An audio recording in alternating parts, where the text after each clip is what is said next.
Nós vamos abrir nossas Bíblias em Colossenses, capítulo 3. Colossenses, capítulo 3.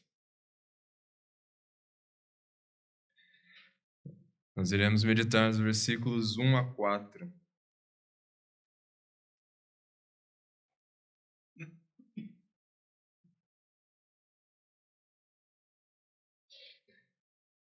Diz assim: Portanto, se já ressuscitastes com Cristo, buscai as coisas que são de cima, onde Cristo está assentado à destra de Deus. Pensai nas coisas que são de cima e não nas que são da terra. Porque já estáis mortos, e a vossa vida está escondida com Cristo em Deus. Quando Cristo, que é a nossa vida, se manifestar, então também vós vos manifestareis com Ele em glória. Irmãos, esse nosso texto se encontra aqui em Colossenses, e antes de nós irmos direto para ele, nós temos que, entender um pouco do contexto dessa carta, o propósito que Paulo escreveu ela. Nós vemos que essa carta foi escrita por Paulo enquanto ele estava preso. Nós vemos isso no final do capítulo, quando ele fala que havia um irmão que era companheiro de prisão dele. E existe um personagem aqui que é muito importante, que Paulo fala dele algumas vezes. Também foi esse irmão que fez com que Paulo escrevesse essa carta aqui, que é Epáfras. Epáfras foi um homem que se converteu ao Evangelho. Aparentemente ele é alguém que ouviu o próprio apóstolo Paulo pregando o Evangelho em uma de suas viagens missionárias. E esse irmão, tendo se convertido, ele volta para a cidade de Colossos, e lá ele começa a pregar o Evangelho, e ali começa a crescer, as pessoas convertidas, e se forma uma igreja. Não só ali, mas também igrejas nas cidades ao redor. Isso nós vemos quando Paulo vai falar de Epáfras como sendo uma pessoa que se importa e tem grande afeição pela igreja de Colossos, mas não só por ela, mas também pelas igrejas ali da região, por exemplo, a Odisseia. Nós vemos que esse irmão, além de falar sobre a obra de Deus naquele lugar, fala também de algumas heresias, ou alguns falsos ensinos que estavam ocorrendo naquele local. Então, um dos propósitos de Paulo ao escrever essa carta é justamente para falar contra esses falsos ensinos e mostrar a respeito, e lembrar aqueles irmãos a respeito do Evangelho e quais seriam as implicações desse Evangelho. Então, para nós entendermos bem o que se diz aqui no capítulo 3, nós temos que entender o que vem, principalmente do capítulo 2, quando Paulo vai falar sobre os ensinos dessa falsa doutrina. Então, nós vemos algumas características dessa falsa doutrina. Paulo chama ela de filosofias e tradições humanas ou mundanas. Nós vemos que ela, de alguma forma, não se apoia naquilo que Cristo fez, naquilo que Cristo é, e sim em tradições daquela época. E acredita-se que, devido a Colossos ser uma cidade bastante povoada ali, uma cidade que cruza e é caminho para diversas outras cidades. Então era um lugar que haviam diversos povos, inclusive judeus, mas também bastante gentios, por ser uma província do Império Romano. Então acontece que era um lugar onde diversas ideias e filosofias proliferavam. E acontece que esses irmãos aqui aparentemente estavam lidando com outras pessoas que eram da própria igreja, estavam trazendo ideias de fora, filosofias que eram do externo ali, da região, e trazendo para dentro da igreja. E o que seriam essas doutrinas, o que seriam essas filosofias? Imagina-se que elas sejam uma mistura de ideias tanto de gentios, então isso poderia relacionar a questão de algum conhecimento superior, como também o asceticismo, que seria você, através de alguma abnegação de desejos do corpo, você, de alguma forma, se elevar espiritualmente. Como também poderia ser a questão da religião judaica influenciando, que ele vai falar a respeito de guarda de dias e também vai falar sobre circuncisão. Então, aparentemente, havia uma mistura aí de ideias que esses irmãos estavam trazendo. E Paulo vê o perigo dessas doutrinas, dessas filosofias, pois ele acredita que essas filosofias elas não estão pautadas naquilo que Cristo fez e no como é Cristo que nós devemos ir para nós sermos completamente transformados. Essas filosofias diziam que através daquilo que nós fazemos, dessas tradições, dessa nossa autonegação é que nós encontramos, né, ou nos elevamos e chegamos mais próximo de Deus. E Paulo vai falar que isso, na verdade, gera arrogância. Então, quando nós vemos, né, que Paulo parte desse contexto, fica muito mais claro que ele vai falar no capítulo 3, onde seria a divisão ali, em que ele parte da parte doutrinária da carta para a parte prática. Então, só para os irmãos entenderem um pouquinho mais, eu vou ler o capítulo 2, a partir do versículo 8, para que os irmãos entendam um pouco sobre o que seria, né, aquilo que é ensinado contrário à palavra de Deus. Tende cuidado para que ninguém vos faça presa sua por meio de filosofias e vãs sutilezas, segundo a tradição dos homens, segundo os rudimentos do mundo, e não segundo Cristo. Porque nele habita corporalmente toda a plenitude da divindade. E estáis perfeitos nele, que é a cabeça de todo o principado e potestade, no qual também estáis circuncidados, com a circuncisão não feita por mãos, no despojo do corpo dos pecados da carne, pela circuncisão de Cristo. Sepultados com ele no batismo, nele também ressuscitastes pela fé no poder de Deus, que o ressuscitou dentre os mortos. E quando vós estáveis mortos nos pecados e na incircuncisão da vossa carne, vos vivificou juntamente com ele, perdoando-vos todas as ofensas.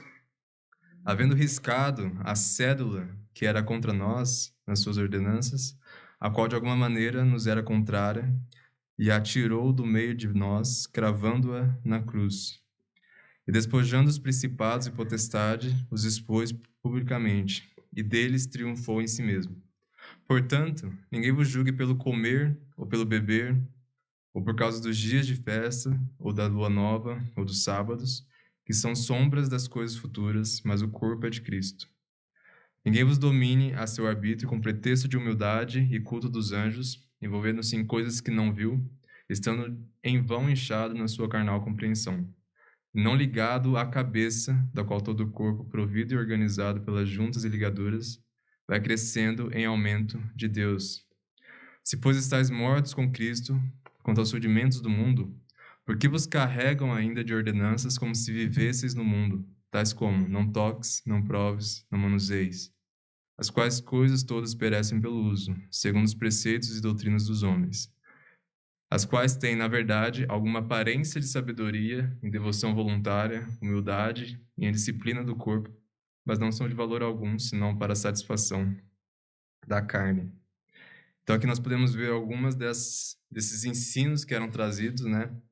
Inclusive culto aos anjos, né? Asceticismo, né? De se privar de vontades carnais. Nós vemos também alguma mistura de religião judaica. E Paulo vai falar, né, que nada disso tem o poder ou a capacidade de nos elevar a Deus. Aparentemente, aquilo que aquelas pessoas estavam ensinando é que essas coisas, de alguma forma, nos faziam ter uma espiritualidade maior ou nos aproximar de Cristo, ou que isso nos, né, produziria algum tipo de santidade. Então, as pessoas, inclusive, julgavam as demais pessoas que não, né, faziam esses mesmos rituais e práticas. Então Paulo, ele, né, fala aquilo que aqueles irmãos não deveriam fazer, que é justamente ouvir essas pessoas. Então ele parte dessa parte negativa para falar então aquilo que eles deveriam fazer a partir do capítulo 3, né?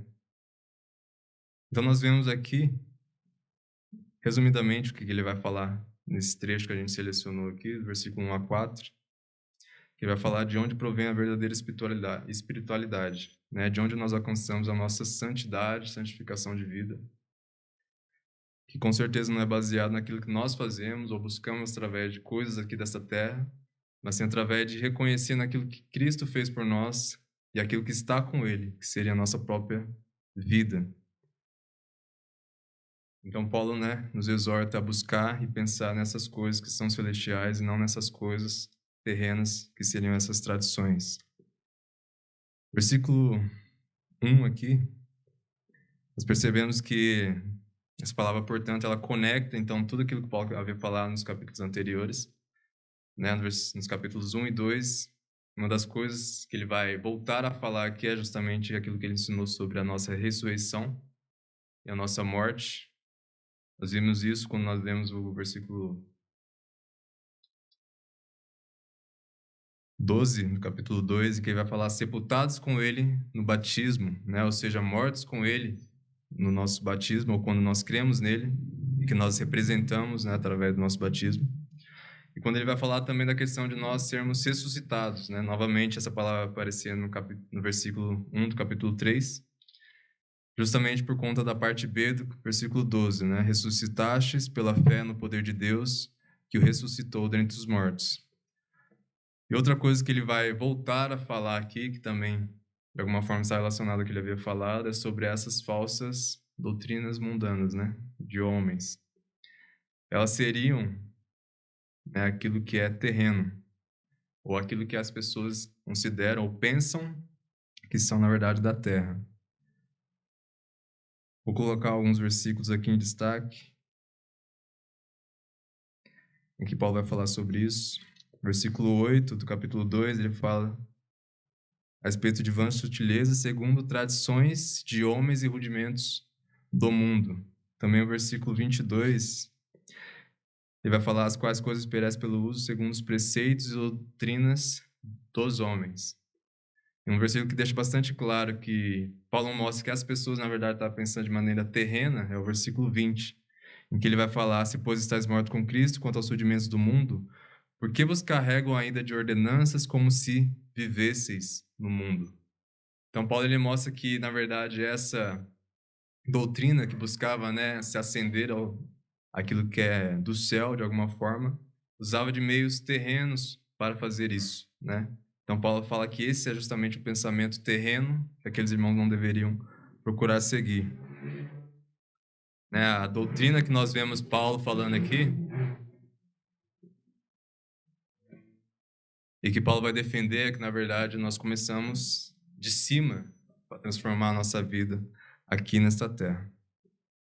Então ele vai falar, portanto, se nós já ressuscitamos com Cristo, né, se já ressuscitastes com Cristo, né, essa palavra "se" aqui, existe algumas interpretações para ela, e eu creio que já no estudo, né, que nós tivemos em 1 Pedro, já falei do que poderia significar, por exemplo, não seria necessariamente um tipo de dúvida da parte do apóstolo Paulo, né, isso poderia ser um tipo de interpretação, não é que eu concordo nesse caso, mas seria mais ou menos que Paulo poderia também ser traduzido essa frase aqui como já que vocês, ou desde que vocês ressuscitaram com Cristo. Então seria, na verdade, uma afirmação do apóstolo Paulo. Mas eu creio que aqui seja um tipo de questionamento de Paulo, não porque ele duvidasse, né, da obra de Deus naquelas pessoas, mas sim fazendo com que elas refletissem sobre aquilo que Deus fez na vida delas, que seria justamente a ressurreição com Cristo. Então, se essas pessoas já ressuscitaram com Cristo, elas deveriam fazer aquilo que Paulo ensina. E sobre essa ressurreição aqui, uma coisa interessante que nós vemos é que Paulo traz esse conceito de uma ressurreição que já aconteceu, né? Diferente de algumas cartas em que ele vai falar de uma ressurreição futura, né? De uma glorificação futura do nosso corpo. Aqui ele fala isso como sendo algo que já ocorre. E essa é uma característica bastante forte aqui na carta de Colossenses, né? Em que ao invés de destacar ambas as coisas, tanto aquilo que já ocorreu quanto aquilo que ainda vai ocorrer, Paulo enfatiza muito mais aos Colossenses aquilo que Deus já fez, né?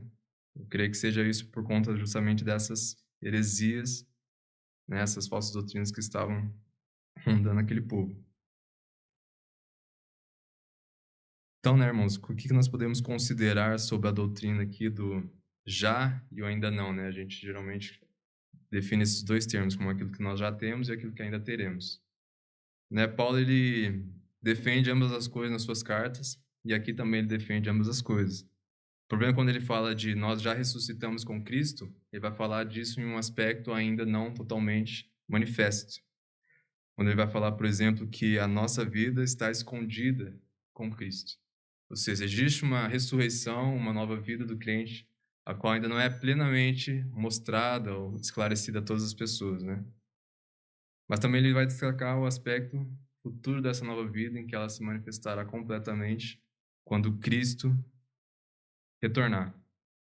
Mas o foco de Paulo é mostrar que essa vida já existe, né? O problema é que muitas vezes nós olhamos de maneira terrena e carnal ao invés de olhar de maneira espiritual para essas verdades, ou para essas realidades espirituais. Depois ele vai falar: buscai as coisas que são de cima, onde Cristo está sentado à destra de Deus, como também vai falar, pensai nas coisas que são de cima. O que seriam, né, essas indicações ou esses conselhos que Paulo está dando aqui? Né? Então, o que nós poderíamos pensar sobre isso? Seria Paulo falando para nós considerarmos um grupo de doutrinas específicas sobre Deus, ou diversos grupos de doutrinas, ou conhecimento a respeito de Deus. Seria Paulo falando para nós adquirirmos hábitos na nossa vida sobre aspectos, né, de santidade ou coisas do tipo, né? Ou seria algum tipo de conselho para... Né, o que Paulo quer dizer com isso de pensar e buscar nas coisas de cima?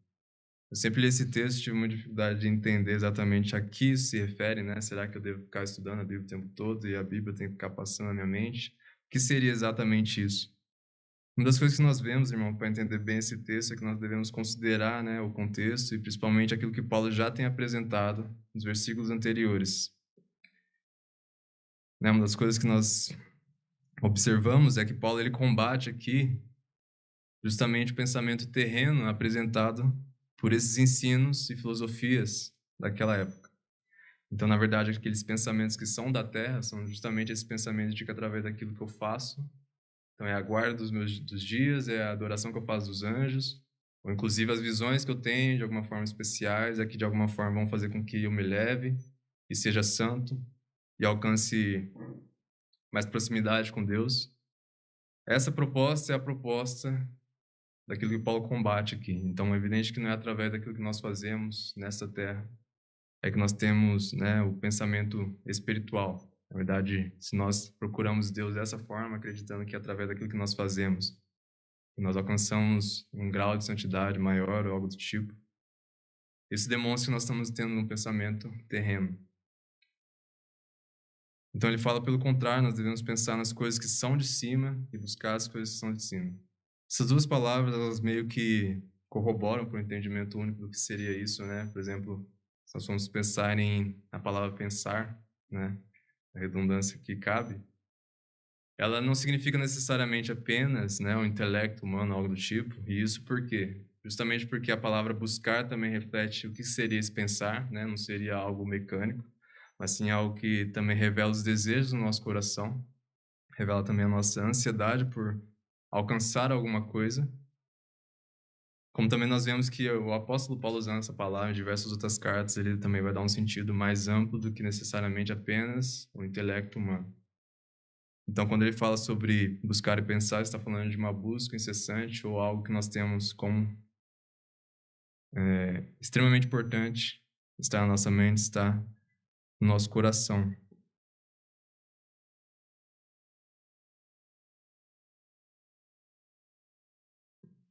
Então, o que seria essa mentalidade a qual nós devemos buscar? Uma das coisas que nós vemos é que se reflete, irmãos, uma busca por uma mentalidade que é celestial. E o que significa isso? Significa que o nosso padrão de vida, né, o nosso padrão de pensamento, ela deve ser conforme o padrão de vida e pensamento do Deus, né, do céu, do próprio Cristo. Significa que quando nós vamos agir aqui nessa terra, nossa mente não deve estar presa apenas nas nossas sensações e nossas impressões terrenas, e sim naquilo que Deus quer de nós e espera de nós. Existe, por exemplo, um reino, que é o reino de Cristo, ao qual nós vivemos e somos súditos. E esse reino tem valores. E isso nós vemos quando Jesus ensina diversas vezes lá nos evangelhos sobre o que ele espera dos seus seguidores. Por exemplo, ele espera que nós morramos ao nosso velho homem, ou seja, nós negamos a nós mesmos para fazer a vontade dele. Nós vemos, por exemplo, sobre o que seria pecado, que ele não é apenas algo externo. O Sermão do Monte vai falar que pecado é algo interno do nosso próprio coração. Se nós pensamos, nós já pecamos. Então, tudo isso reflete a maneira como nós agimos, né? Se nós temos uma mente espiritual, a nossa vida vai ser pautada por esses valores, que são os valores de Cristo. Os irmãos estão entendendo até aqui? Então tá bom. E o que seria então, né, ter essa mente? O que seria pensar nas coisas que Deus tem para nós, ou já fez em nós? Né, quando eu falei a respeito da vida, e nós vamos ver isso mais para frente, no versículos 3 e 4, existe uma vida, uma transformação que Deus já operou em nós, porém ela é escondida, né? Quando fala que a nossa vida está com Deus, está com Cristo, significa que existe uma nossa personalidade, uma identidade que ainda um dia será manifesta completamente. E é esse tipo de vida que nós devemos buscar estando aqui na Terra. Então é nela que nós devemos pensar. É da maneira como ela que nós devemos agir e procurar ser aqui nessa Terra. Então quando fala, por exemplo, que nós morremos, isso é uma verdade espiritual, né? Isso não é evidente que literalmente nós morremos na carne aqui, mas é literalmente o nosso velho homem morreu. Então quando Deus fala que isso é algo que já aconteceu, nós devemos buscar manifestar que isso verdadeiramente aconteceu em nossa vida. E é com base nessa verdade que Paulo vai falar posteriormente: mortificai, portanto, né, a vossa carne, os vossos membros aqui nessa terra. Paulo também vai falar que nós ressuscitamos e temos uma nova vida, então é baseado nessa verdade que Paulo vai falar e exortar aqueles irmãos a revestir daquilo que é, né, de Deus, aquilo que é correto. Então nós vamos nos revestir da bondade de Deus, do amor de Deus, misericórdia e etc. E é com base naquilo que nós conhecemos de Deus e conhecemos aquilo que Ele espera de nós, dessa nova vida, dessa nova personalidade, é que nós vamos também viver da maneira adequada nos nossos relacionamentos aqui nessa terra. E que Paulo vai falar também aqui nessa carta, quando ele fala sobre maridos e esposas, servos e senhores, e filhos e pais. Então, espero que os irmãos tenham entendido mais ou menos até onde eu quero explicar aqui com esse pensar nas coisas de cima. Eu creio que talvez fique um pouco mais claro quando nós chegarmos nos versículos 3 e 4. Porque ele diz assim, versículo 3: porque já estáis mortos e a vossa vida está escondida com Cristo em Deus. Quando Cristo, que é a nossa vida, se manifestar, então também vós vos manifestareis com Ele em glória. Então aqui nós vemos que a primeira afirmação é que nós estamos mortos. E o que significa estar morto, né? Como eu falei, significa não literalmente, mas significa que uma obra de Deus foi feita em nós, né? Aqui nós vemos que Paulo vai falar do que acontece quando nós encontramos Deus, ou quando Deus nos encontra, né? Mais precisamente, seria uma transformação de vida. E isso se refere à nossa morte, ou seja, nós não pensamos mais no nosso eu, no nosso meu. Nós deixamos também toda a carnalidade do nosso velho Adão, da nossa velha natureza.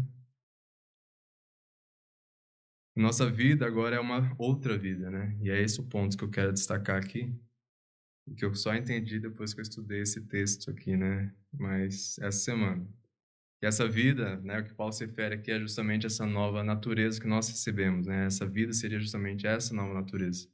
Então, quando nós ressuscitamos com Cristo, significa que nos foi dado um novo homem, né? Uma nova personalidade, digamos assim. Então, essa vida, ela está escondida com Cristo. Mas qual é o ponto de Paulo aqui? Ela está escondida com Cristo lá nos céus. Então, é por isso que nós devemos pensar a partir dessa perspectiva. Os irmãos estão entendendo? Então, beleza. Então, é porque eu entendi o suficiente para mim entender. Eu não estudei o suficiente para explicar e deixar claro. Mas os irmãos estão entendendo, então tá bom. Então, é essa vida, né, que nós devemos buscar e saber que está já realizada juntamente com Cristo, naquilo que Ele fez por nós.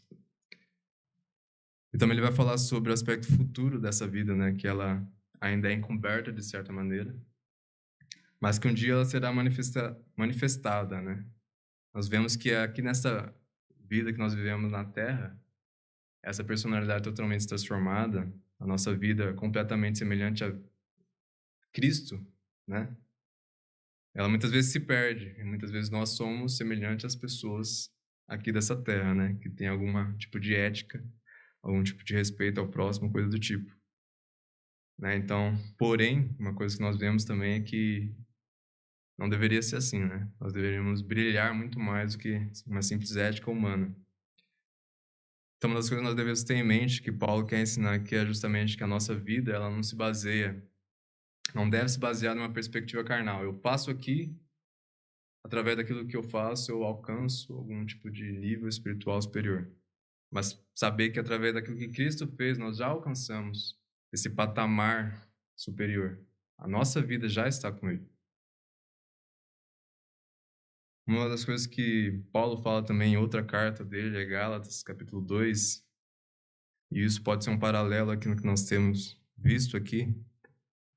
Gálatas 2:20, é um versículo bem famoso, diz assim: Já estou crucificado com Cristo, e vivo não mais eu, mas Cristo vive em mim. E a vida que agora vivo na carne, vivo-a pela fé do Filho de Deus, o qual me amou e se entregou a si mesmo por mim. Então o que o Paulo fala? Ele fala que ele foi crucificado.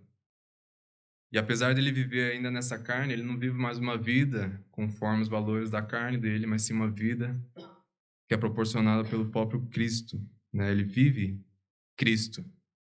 E esse viver Cristo e ter conhecimento, né, daquilo que Jesus Cristo fez pelo apóstolo Paulo, é que ele baseia a sua vida e por isso que ele foi um homem tão fiel a Deus. É sabendo que Deus havia separado ele e dado a ele uma nova vida, que não é baseada mais em valores humanos, mas baseado em Jesus Cristo. Então, quando ele fala que nós um dia teremos essa nova vida manifesta, porque um dia será claro a todas as pessoas que nós temos uma vida, né, ou temos uma característica semelhante a características de Cristo. Nós não somos mais, né, pessoas tentando combater o pecado e parecendo muitas vezes semelhantes ao resto do mundo, mas será notório a todas as pessoas, né, quando nós formos completamente glorificados, a nossa verdadeira natureza. E o ponto que Paulo destaca é justamente essa questão, né, que essa nova natureza já nos foi dada. E o ponto dele é justamente ensinar aqueles irmãos que não é o esforço deles que vai fazer alguma obra na vida deles, mas justamente aquilo que Deus fez é que já transforma aqueles irmãos e por isso eles devem buscar e pensar e desejar essas coisas, a qual Deus já nos tem dado.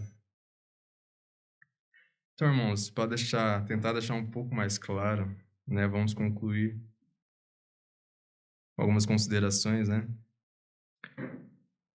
O apóstolo Paulo aqui, ele ensina aqueles irmãos a verdadeira espiritualidade, a verdadeira suficiência de Cristo, né? Aqueles falsos ensinadores estavam dizendo que Cristo não era suficiente, que era necessário algo a mais para que eles possam encontrar algum tipo de completude, né? Alcançar um patamar espiritual melhor. Mas Paulo vai justamente combater essa falso ensino, dizendo que, na verdade, Cristo ele já nos tem dado uma nova vida e o máximo da espiritualidade que nós precisamos alcançar. E a nossa santidade é baseada naquilo que ele faz, né? Então, justamente pensando nisso, sabendo disso e buscando isso, né? Nos conscientizando através daquilo que a Bíblia nos ensina, é que nós encontramos, então, a nossa verdadeira força para viver nesse mundo de maneira adequada, né? Então, a nossa santidade, a nossa proximidade com Deus, com certeza é transformada quando nós reconhecemos aquilo que Ele nos tem dado. Uma coisa que é verdade, que eu notei, né, estudando aqui, é que as realidades espirituais, elas muitas vezes não são... muitas vezes nos passam batidas, né? Muitas vezes a gente não reflete sobre elas, justamente porque a gente não se conscientiza do quanto elas são verdadeiras. Por exemplo, uma realidade que a Bíblia fala é que Jesus Cristo, ele reina, né? Que ele já veio aqui nessa terra e ele já estabeleceu o seu reino. Mas se nós cremos nisso e não vivemos nessa terra como se nós fôssemos participantes desse reino, né? Ou como se não nos interessasse os valores desse reino, ou não interessássemos aquilo que nós devemos fazer por este reino, significa que essa verdade, essa realidade espiritual não tem tido nenhuma influência na nossa vida, né? Ou que nós muitas vezes vivemos como se não crêssemos nela. Outra coisa também que a Bíblia afirma é que nós morremos, né? E Paulo afirma justamente em Colossenses isso várias vezes, que nós estamos mortos. Mas muitas vezes nós vivemos como se não estivéssemos mortos na nossa velha natureza, né? E por isso pecamos, e por isso deixamos o pecado contaminar a nossa mente, as nossas atitudes. Então isso demonstra, né, que essa realidade ainda não foi totalmente adquirida por nós, né? Não tomamos posse dessa verdade. Outra coisa que Paulo destaca aqui também é que nos foi dado uma nova vida. Né? Então Paulo ele afirma aqui que existe uma verdadeira vida que não é esta vida terrena, né? Uma vida que está com Cristo. Então a nossa nova vida, a nossa nova personalidade, aquilo que nós realmente somos, é algo que muitas vezes nós perdemos de mente, né? E agimos como se não fôssemos. Nós preferimos agir como se fôssemos ainda, né? Pessoas que vivem nessa carne e que essa é a única realidade que existe. Mas aquilo que nós vemos na Bíblia é justamente que a nossa verdadeira vida não está aqui, mas está com Cristo. Então a questão é por que nós, né, pecamos tanto, ou por que nós muitas vezes não temos o nível ou a profundidade de relacionamento que nós deveríamos ter com Deus? É justamente porque essas verdades se perdem, né? Muitas vezes a nossa religião é baseada naquilo que nós podemos fazer nessa carne para alcançar Deus. E a doutrina de Paulo é justamente o contrário, é sempre apontando para aquilo que Deus fez e aquilo que Ele nos deu, para que nós possamos, então, né, nos apossar dessas verdades e assim viver em santidade aqui nessa terra. E é justamente, né, esse o ponto aqui, porque ele vai passar a falar sobre a vida prática do cristão. Mas é evidente que eu não vou tratar disso agora, porque não é o nosso objetivo. Então, para encerrar, irmãos, algumas aplicações. A primeira delas é pensando naquilo que aqueles homens, né, que estavam trazendo filosofias de fora para dentro da igreja, fizeram de errado. Que não sejamos como eles, né, pensando que algum tipo de coisa que nós fazemos aqui na carne, né, essas abstenção de coisas, essa aparência de humildade que eles estavam tendo, né, a religião dele provavelmente perante os olhos de muitas pessoas poderia ser algo que chamava atenção, que era algo pomposo, mas na verdade é tudo carnal. Paulo chama todas essas coisas de coisas carnais. Então que não sejamos como eles, né, aquelas pessoas que criam regrinhas de santidade e achamos que somos mais espirituais que as pessoas porque nós seguimos as nossas regrinhas e as demais pessoas elas não seguem essas regrinhas. Né, que sejamos menos legalistas nesse ponto, né, abandonando as coisas que são velhas e procuremos fazer aquilo que Paulo nos ordena fazer, que é olhar para Jesus Cristo. Uma coisa que nós vemos também, né, aquilo que essas regrinhas, né, produzem, elas não produzem verdadeira santidade. Paulo ele fala diversas vezes aqui do orgulho que essas pessoas têm, né, que elas vão se inflando, né, no sentido que o ego delas vai aumentando. E é geralmente isso que ocorre, né, quando você tem ou procura fazer as coisas relacionadas à vontade de Deus através das suas próprias forças. Seu ego começa a inflar e você acha que o poder que você recebe é por conta daquilo que você faz, não por conta daquilo que Deus faz. Outra coisa também, para nós nos assentarmos, é justamente a questão de o quanto da nossa religião é influenciada por filosofias mundanas. Nós vemos que aquelas pessoas ali foram influenciadas por conta de diversas ideias ao redor deles, e isso fez com que a sua religião fosse maculada, né? Isso fez com que Paulo falasse, por exemplo, que eles estavam se desligando da cabeça, né? As pessoas estavam deixando de ter uma religião baseada em Cristo para ter uma religião baseada em si mesmo, em filosofias mundanas. Então serve de um alerta para nós, né, do quanto essas ideias nos influenciam e influenciam nossa comunhão com Deus, aquilo que nós acreditamos sobre Deus e sobre a palavra dele. Outra coisa também é que nós devemos ser mais conscientes a respeito das realidades espirituais, né? Uma das coisas que nós vemos aqui Paulo falando é que ele transforma, né? Deus transforma a nossa vida completamente quando ele nos encontra. E essa transformação é uma transformação real, por mais que muitas vezes não pareça. Por exemplo, quando ele fala que nós morremos, de fato nós devemos crer nisso e viver sabendo disso, né? Que a nossa carne não tem mais poder sobre nós. E às vezes a gente se sente tão fraco, né? Tão minado por conta da nossa carnalidade, justamente porque às vezes a gente não pensa naquilo que Deus fez e dessa nova mentalidade que ele nos proporciona em Cristo. Então, ao invés de pensar na morte dessas coisas, nós voltamos e desejamos essas coisas, né? Outra coisa também que a Bíblia fala é da nossa nova vida, né? Paulo, por exemplo, vai falar diversas vezes sobre a nossa nova mente que foi transformada. Vai falar, inclusive, que nossa mente é a mente de Cristo. Então, são coisas que nós devemos, né, nos apossar, né? Tomar posse, digamos assim, no sentido de que ela deve transformar a nossa vida, né? Como nós vimos aqui, a nossa mente, ela deve ser pautada por uma nova ética. E essa ética não é baseada, né, naquilo que é exterior, mas sim naquilo que Cristo fez nos nossos corações, né? Se ele nos deu uma nova vida, então é dessa perspectiva da nova vida é que eu devo viver nessa terra. Outra coisa também, né, já pensando nessa questão, né, que nós temos uma nova vida, é que nós devemos procurar conhecer mais dessa nova vida, né? Se nós devemos crescer em santidade, se nós devemos crescer em semelhança a Jesus Cristo, então nós devemos conhecer mais o que é santidade e o que é ser parecido com Jesus Cristo, né? Se Paulo fala para nós pensarmos nessas coisas, mas nosso conhecimento ainda é pobre sobre essa realidade espiritual, sobre essa nova vida, sobre santidade, sobre a própria pessoa de Jesus Cristo, então é evidente que nós não seremos capazes, né, de seguir aquilo que Paulo nos ensina aqui. Então, a outra aplicação seria justamente de que nós devemos nos aprofundar e conhecer Jesus Cristo.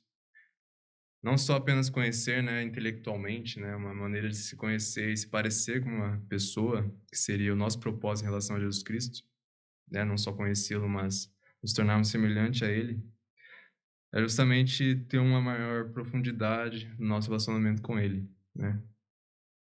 Conhecer uma pessoa assim de longe é uma coisa, e muitas vezes isso não vai gerar uma transformação real na nossa vida, né? Mas conhecer uma pessoa e andar com essa pessoa, ter um relacionamento de fato com ela, isso verdadeiramente tem o poder de nos influenciar a sermos igual a ela.